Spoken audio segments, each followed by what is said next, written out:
لله نحمده ونستعينه ونستغفره ونؤمن به ونتوكل عليه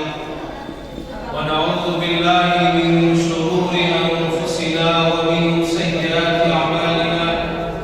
من يهده الله فلا مضل له ومن يضلل فلا هادي له ونشهد أن لا إله إلا الله وحده لا شريك له ونشهد أن سيدنا وسندنا ومولانا محمدا عبده ورسوله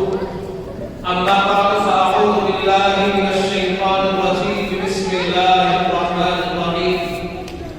إنا نحن نزلنا الذكر وإنا له لحافظون صدق الله العظيم بڑے ہی ادب و احترام کے مستحق اسٹیج پر جلوہ فروز علماء اکرام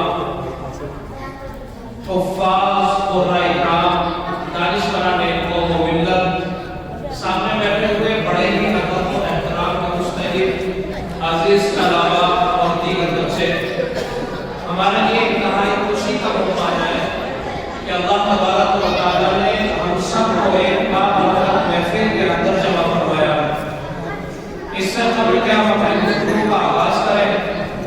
اس آپ کے سامنے بات رکھیں اس سے پہلے ضروری ہے کہ ہم لوگ اپنے ماحول کو درست کریں اس لیے خاموشی اختیار کی اجازت کو بتلاؤ بھائی چپ ہو جائے جسے بات کرنی ہے وہ باہر جا کر کے بات کر کے آئے جب تھک جائے بات کر کے پھر تشریف لائے جب تک بات ادھر ادھر سے ہوتی رہے گی تو سمجھ میں کچھ نہیں آئے گی رات کا ٹائم بھی اچھا خاصا ہو گیا ہے عید کا ماحول تقریباً پیدا سا ہونے لگ گیا ہے اس کی چند بات آپ سمجھیں پھر اس کے بعد انشاءاللہ دعا ہو کر کے یہ پروگرام ہمارا انشاءاللہ اختتام پذیر ہوگا آپ کی بات بہت اچھے سے جانتے ہیں کہ جس وقت میں ہم اپنے طلباء کو اپنے بچوں کو مدرسے کے اندر داخل کراتے ہیں پیرنٹس سے لے کر کے مکاتب کے اندر مدارس کے اندر یا یونیورسٹیز کے اندر اسکولوں کے اندر کالجز کے اندر بچوں کو جب ہم لے کے آتے ہیں تو اس وقت میں ان کا دماغ بالکل خالی ہوتا ہے ان کا ذہن خالی ہوتا ہے جو کچھ اس پہ لکھا جاتا ہے وہ آنے کے بعد میں لکھا جاتا ہے اس کا مطلب یہ ہے کہ جب والدین بچے کا داخلہ کراتے ہیں اور استاد کے سپورٹ کرتے ہیں تو وہ بالکل خالی ہوتا ہے اس کے پاس کچھ نہیں ہوتا استاد کی قابلیت اس بچے کو قابل بنا دیتی ہے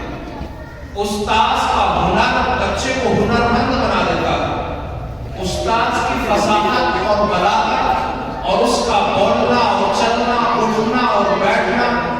گفتار اور کردار کو اسے غازی بنا دیتا ہے وجہ صرف اور صرف یہ ہے کہ یہ بچہ اپنے استاد کے پاس رہتا ہے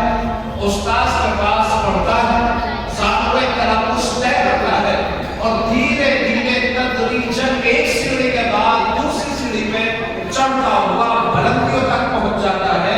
یہاں تک کہ اللہ تعالیٰ اس کو عزتوں سے سرفراز فرما دیتا ہے حضرت عیسیٰ علیہ السلام جلیل القدر پیغمبر ہیں بنی اسرائیل کے سب سے عظیم پیغمبر ہیں آپ کی پیدائش سے تقریباً 470 سال پہلے ایک شخص گزرا ہے جس کا نام ہے ارسطو یہ یونان کی سرزمین کا ہوا پیدا ہوا چکنا ہو جا رہا کیا ارسطو 470 سال پہلے یونان کی سرزمین پر پیدا ہونے والا یہ وہ شخصیت ہے شاید کہ دنیا کا کوئی فرد ہوگا جو ارسطو کی فکر اور اس کے نظریے سے واقف نہ ہو ارسطو نے جس سرزمین کے اوپر آنکھ کھولی ہے جس سرزمین کا اوپر اس کو ہوش آیا ہے اور جب وہ دہلیز پہ چڑھا ہے شروع کی اس وقت میں جب اس نے آنکھ کھولی تو اس وقت میں اس نے دیکھا کہ ہمارے معاشرے کے اندر بت پرستی انتہائی درجے کو پہنچی ہوئی ہے یہاں تک کہ ارسطو کا باغ جو ارسطو کا باغ تھا وہ بھی بت بنایا کرتا ان کو پوجا کرتا غرض ایک دن راستے میں گزرتا ہوا جا رہا تھا اور ایک پتھر نظر آیا جو دیکھنے میں بھونا تھا کوئی شکل نہیں نہیں, کوئی صورت نہیں, کوئی اس میں ڈھال چال نہیں, بس بھی گھوڑا سا کھڑا ہوا, پتھر اٹھایا, اٹھانے کے بعد ایک چھینی اور ہتھوڑا لیا اور تراشنا شروع کیا. تراشتا جا رہا تھا. ارسطو یہ تمام صورتحال بیٹھا ہوا دیکھ رہا تھا. اچانک تراشتا تراشتا وہ آگے بڑھا اور اس نے ایسا تراشا کہ اس کے اندر سے شیر کی شکل نظر آنے لگی.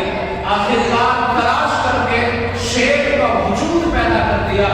ارسطو بیٹھا ہوا یہی دیکھ رہا تھا, یہی سوچ رہا تھا, کہنے پہ مجبور ہوا کہ یہ جو آپ نے پتھر سے ایک شکل نکالی ہے, پہلے تو کچھ نہیں تھا, آخرکار کیا ہوا؟ بات اصل یہ ہوتی ہے کہ جب کوئی چیز ہوتی ہے, کسی چیز کو اگرچہ بھوٹی کیوں نہ ہو, بد سلیقے سے رکھی ہوئی کیوں نہ ہو, اگر صحیح طریقے سے تراشا جائے اور تراشنے والا درست ہو, صحیح روح پہ تراشتا ہو, تو وہ اس کو صورت کو دے دیتا ہے, اس کو دنیا مورت کہتے ہیں.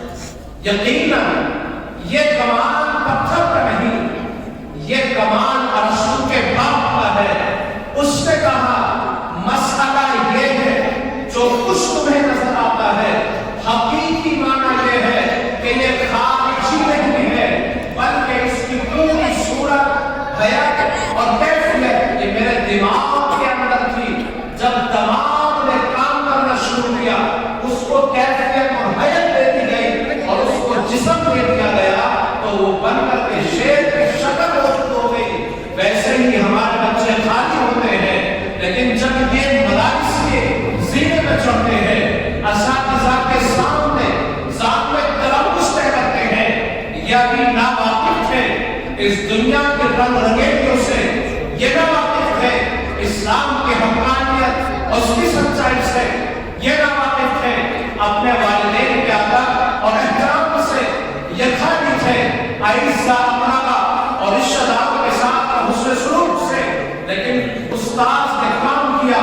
تراشا, ہیرا بنا کر کے عوام کے سامنے پیش کر دیا. یہ ہے بلاغت کا کردار. مدارس نے اصل میں امت مسلمہ کو یہ دیا ہے کہ تراشا ہوئے پتھر نہیں, یہ تراشا ہوا حضرت انسان ہے, جس کی بات کو خدا قدوس نے ان کے ہاتھوں میں تھمائی ہے. وَلَقَدْ كَرَّمْنَا بَنِي آدَمَ وَحَمَلْنَاهُمْ فِي الْبَرِّ وَالْبَحْرِ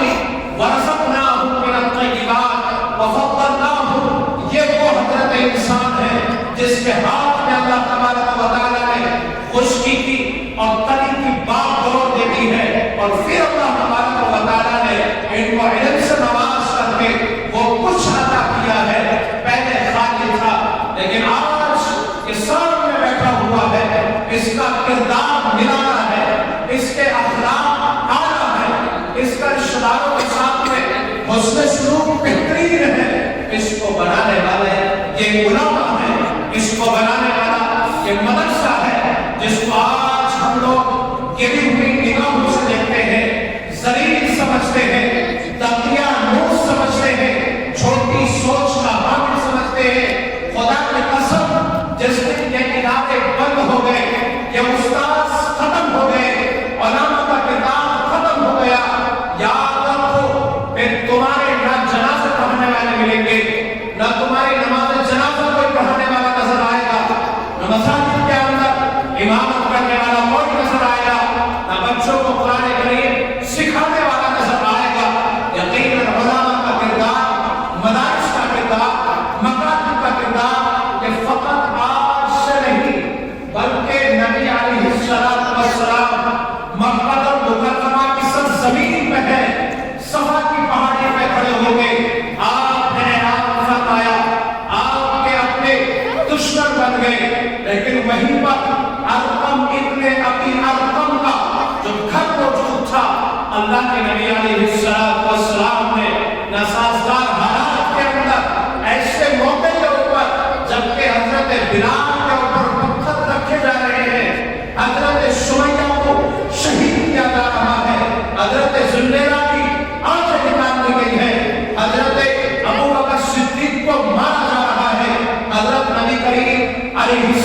السلام کو قتل کرنے کی سازش ہو رہی ہے، اس کے باوجود ایک ادارہ قائم کیا جاتا ہے اور اس ادارے کا نام دار ارقم رکھا جاتا ہے۔ یہ صفا پہاڑی کے بالکل دامن میں موجود تھا۔ نبی علیہ السلام نے یہاں پر السابقون الاولون کو پڑھایا ہے۔ آپ معلم ہوتے ہیں، صحابہ اس مدرسے کے سب سے پہلے شاگرد ہوتے ہیں۔ 13 سالہ مکی دور ہے، دار ارقم کے اندر کام ہوتا ہے۔ اللہ کے نبی علیہ السلام مکہ المکرمہ چھوڑ کے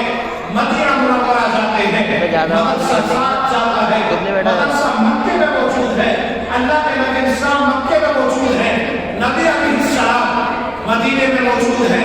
مدرسہ مدینے میں موجود ہے۔ آج بھی وہ جگہ موجود ہے مسجد نبوی کے اندر، میں نے ان آنکھوں سے دیکھی ہے، جس کو اصحاب صفہ کا چبوترا کہا جاتا ہے۔ آج بھی وہ چبوترا موجود ہے جس کے محدث اعظم حضرت ابو ہریرہ بنے تھے، جس کے مفسر قرآن عبداللہ ابن عباس بنے تھے، جس کے فقیہ امت حضرت عبداللہ ابن مسعود بنے تھے۔ یہ کون تھے؟ یہ وہی تھے رسول اللہ کے پاس میں پڑھنے والے، یہی صحابہ تھے۔ اور یاد رکھو، تمہارے مدرسے کی بنیاد آج کی نہیں ہے، یہ تمہارے مدرسے کی بنیاد اللہ کے نبی علیہ السلام نے ڈالی تھی۔ جو لوگ مدارس کی طرف گندی نگاہ رکھتے ہیں یا مدارس کا کردار چھوٹا سمجھتے ہیں یا اعتراض کرتے ہیں کہ مدارس نے کیا دیا ہے، مدارس نے کیا نہیں دیا، تمہارے سر کے اوپر جو پگڑی نظر آتی ہے، تمہارے سر کے اوپر جو یہ ٹوپی نظر آتی ہے، چہروں پہ داڑھی نظر آتی ہے، زبان پہ لا الہ الا اللہ کی صدائیں نظر آ رہی ہے، یہ ان مدارس، مکاتب، جامعات، مساجد، علماء، حفاظ، قرآن، ان کی محنت کا نتیجہ ہے۔ کون تھا؟ ظالم نے تو چاہا تھا مدارس ختم کر دیا جائے، مدارس کو اوپر بلڈوزر چلایا جائے۔ انگریز نے 150 سال پہلے یہ کیا تھا۔ انگریز کا مشن یہ تھا کہ اسلام کو ختم کرنا چاہتے ہو، کچھ مت کرو، فقط مدارس کو اٹھا دو۔ مدارس ختم، علماء ختم، حفاظ ختم، قرآن ختم، امام ختم، نماز پڑھانے والا نہیں، جنازہ پڑھانے والا نہیں، اذان پڑھانے والا نہیں، نکاح پڑھانے والا نہیں، اللہ کا نام یاد دلانے والا نہیں، کوئی نسل میں باقی نہیں رہے گا۔ فقط ایک کام کرو، مدارس کو ختم کر دو۔ لیکن میں قربان جاؤں اپنے علماء کے اوپر 150 سال پہلے کی یہ فکر، یہ نظریہ یا علماء کی محنتیں مکاتب کا جال اس طریقے سے کھول دیا ہے جیسے کہ ایک مکڑی جال پور میں ڈال دیتی ہے۔ خدا کی قسم قربان چاہیے ان علماء کی رات دن کی محنت، کاوش اور جدوجہد اور سعی پیہم جوہد مسلسل کے نتیجے کے اندر آج چپے چپے کے اوپر الحمدللہ حفاظ کرام کی کثیر تعداد ہے۔ آج آپ دیکھیں اسٹیج پہ کتنا علماء بیٹھے ہیں، حافظ قرآن آج ہمارے سامنے موجود ہیں۔ آپ سمجھے کہ ان لوگوں کا کردار ہماری زندگی میں کتنا اہم ہے۔ تفصیل کا موقع نہیں ہے، لیکن یہ بات اچھے سے سمجھ لی جائے کہ اگر مدارس مکاتب ہمارے درمیان سے ہٹ گئے تو پھر یاد رکھنا جو کچھ دنوں کے بعد میں یہی ہمارے بچے ہوں گے، لیکن مسلمان نہیں، یہ یہودی ہوں گے۔ یہ بچے ہمارے دیکھنے کے بچے نظر آئیں گے، لیکن ظاہر ان کا یہودیوں والا ہوگا، ظاہر ان کا مجوسیوں والا ہوگا، ظاہر ان کا عجیب ہوگا، یہاں تک کہ نصرت کو قبول کر لیں گے۔ یہ میں نہیں کہتا، بلکہ یہ میرٹ کے اجلاس کے اندر حضرت خان رحمہ اللہ نے آپ بیان فرمانی تھی۔ اس لیے علماء کی قدر، حفاظ کی قدر، مکاتب کی حفاظت کی ذمہ داری کہ امت مسلمہ کے ہر فرد کی ہے، وکیل کی بھی ذمہ داری ہے، ڈاکٹر کی بھی ذمہ داری ہے، LLB کرنے والے کی بھی ذمہ داری ہے، کسی شعبے سے وابستہ شخص کی بھی ذمہ داری ہے کہ جس طرح ایک مولوی آپ کی نسل کی حفاظت کرتا ہے، ضرورت پڑنے پہ آپ بھی ان بچوں کی حفاظت کریں گے، نسل کی حفاظت کریں گے۔ یہ علماء اپنا وقت دے کر کے حفاظت کرتے ہیں، آپ اپنے تعاون سے، وقت سے، دیکھ بھال سے جیسی ضرورت پڑے گی ایسا انشاءاللہ تعاون کریں گے. امید ہے کہ اللہ تبارک و تعالی ہماری اس کاوش اور محنت کو اپنی بارگاہ میں